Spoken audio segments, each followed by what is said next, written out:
মার্কিন ও British missile হামলার জবাবে এবার ইউক্রেনে বৃহস্পতিবার মধ্যপল্লার ক্ষেপণাস্ত্র দিয়ে হামলা চালালো রাশিয়া। ইউক্রেন যুদ্ধ বৈশ্বিক সংঘাতে পরিণত হচ্ছে বলে জাতির উদ্দেশ্যে ভাষণে বলেছেন রুশ প্রেসিডেন্ট ভ্লাদিমির পুতিন। রুশ ক্ষেপণাস্ত্র হামলার ব্যাপারে আগেই তথ্য পেয়েছিল বলে দাবি করছে যুক্তরাষ্ট্র। এদিকে ইউক্রেন বলছে শান্তি প্রতিষ্ঠায় বিন্দুমাত্র আগ্রহ রাশিয়ার প্রেসিডেন্টের নেই। ইউক্রেনের দিনিপ্রো শহরের মিলিটারি ইন্ডাস্ট্রিয়াল কমপ্লেক্সে বৃহস্পতিবার হামলা চালায় রাশিয়া।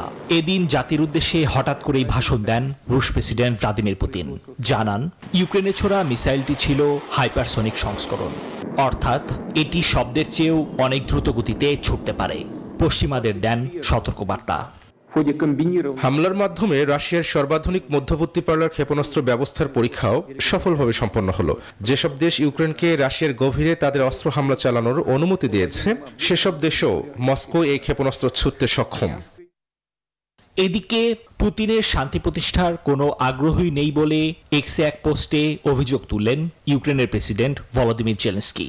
তিনি আরও বলেন, নতুন এই ক্ষেপণাস্ত্রের ব্যবহার যুদ্ধের মাত্রা ও নৃশংসতার স্পষ্ট ও গুরুতর বৃদ্ধির উদাহরণ।